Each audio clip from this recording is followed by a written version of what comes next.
Tombiya, Lembi, Nabani ting naba yampare, yap nungaiba pao mani, aini puraga laisi. Iche Tharoa, kai pao no. Aduburo, anoba private being a malady ye. Mi ahom khang na group sen basu yai hai.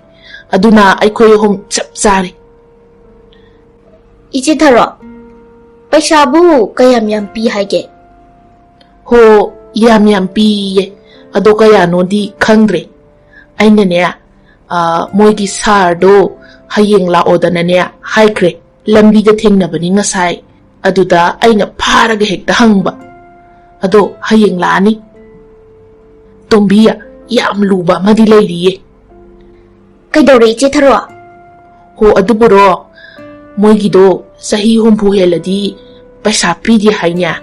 Ado aigidi sahi humpu di hele mi adharda. Adubu kamai tokshi haino miya. Noina khara naha haibadu oiri kuk amukta puthoro o mi. As Iche Tharoa adugibu karisu khalunu. Haure niya moy asida Xerox to malay dana.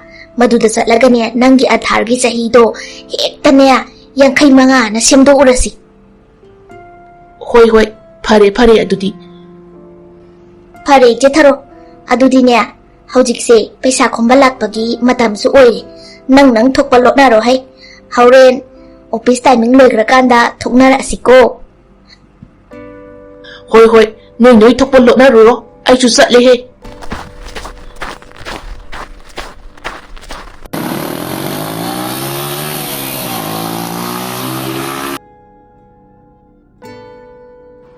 Mayam loina subire ko.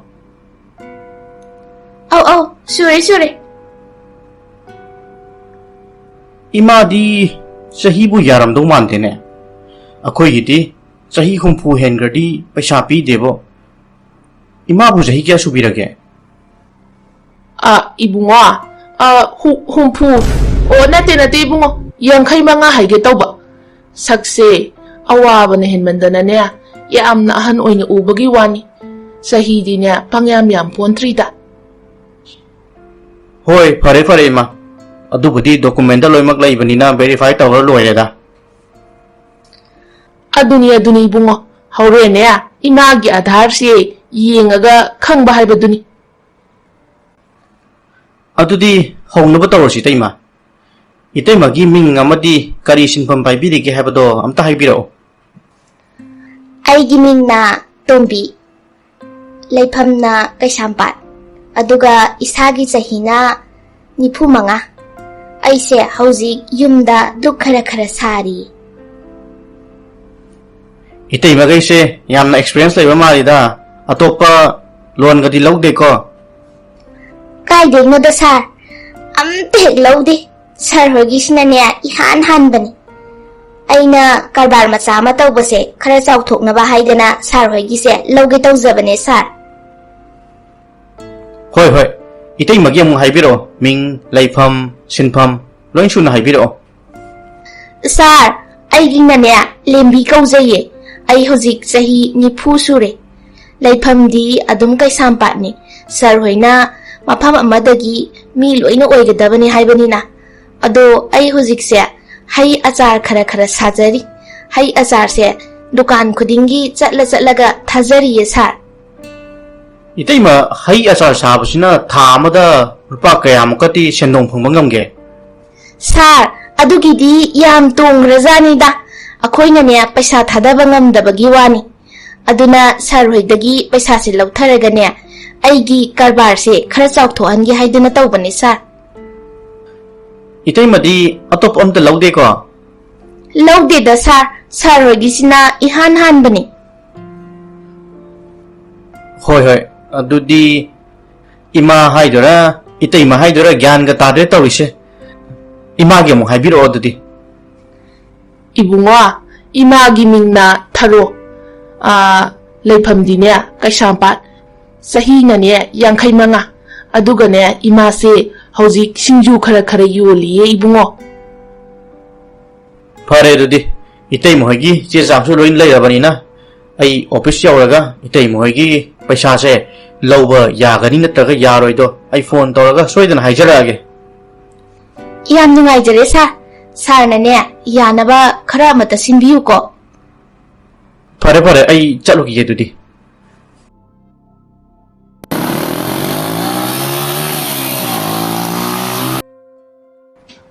Haima, Tombiya, Lembiya, sir se sakre mi. Au iche tharo, karino nanga ngasai sahi humpu kain tawrai dubo.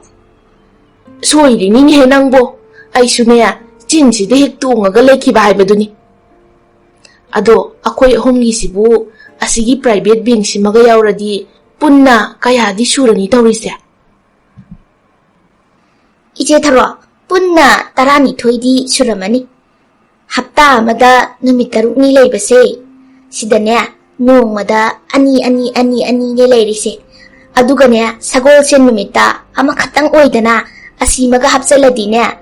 Hapta amada numit tarukni leibase. Private bank ani di hunlani nongmada. Iche tharo, nangi paisa sibu kaidogdoino. Aduburo Lembiya, aigidine paisa se hek phangbagane insang ahawba madi sarani. Adugane atay arembadunane atopa private bank leiriba mayamdo hundaba kuiba yam yauredana.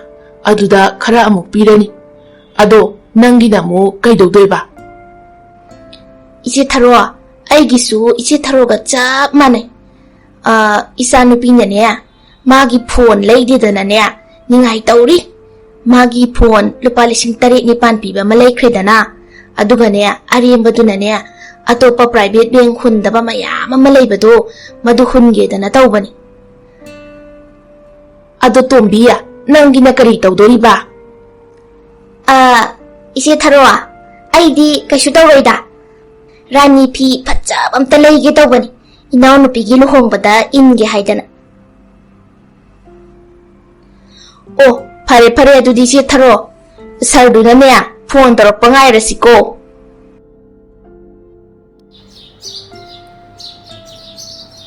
Hello? Itay ma Lembi natro? Au, mane. Itay ma, hayeng pung 11 makai chap chana office ta lapiro. Itay ma humgi paisa do hayeng lobo yarani. Au sir, yam nungaijare. Hayeng aikoi ahum pung 12 makhai chap chana office ta yauzarage.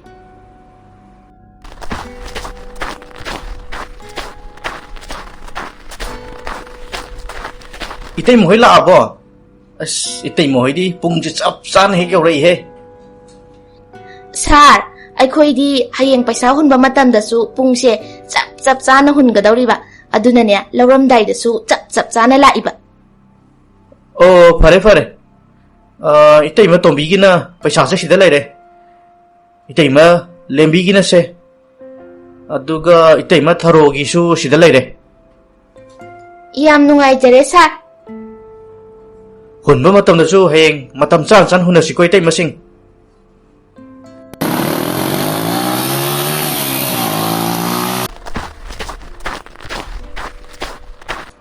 Itay mo sing dubo amtalay ko udeda.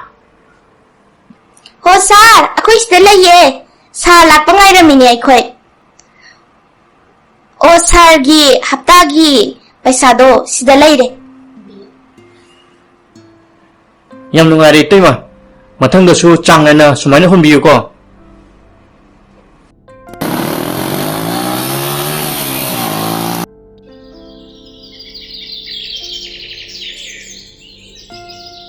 Kaya di kuiri ang ay mo itiray siya. Hapta ni kataneba mo na chang na yung hulam siya. At ay hikta hulagta ba niya mi. Kaung ni mo eh. Tombiya, lumune nang bo. Sir se, suoy din na ukiba tare. Nanggi pido karata salumi.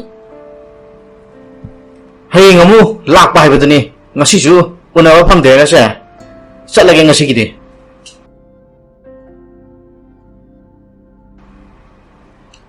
Iche tharo, zatkra malehe. Ako'y tuo si dudi. Oy ni Lembiya, sakra male niya.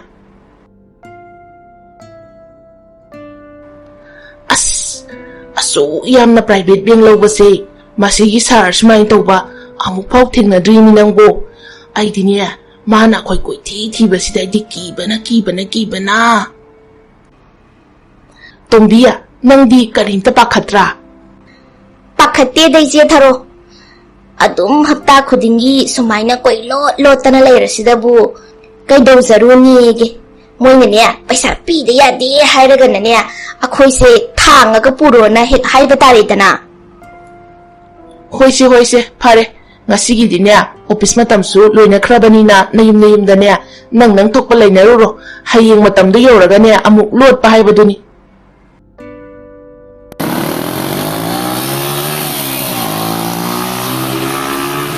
Ngasi dia lummaga lairage moise ngasi di kaudana yengage marum sida lairaga moi tholak phai tang ngairage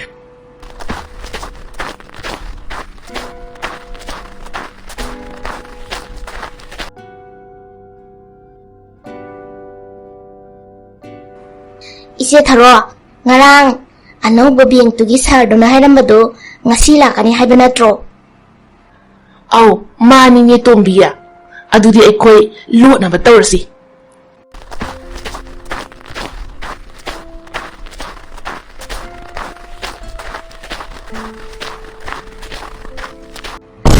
Haima sar nang sida kaidawriba? ho ite moi ngaramine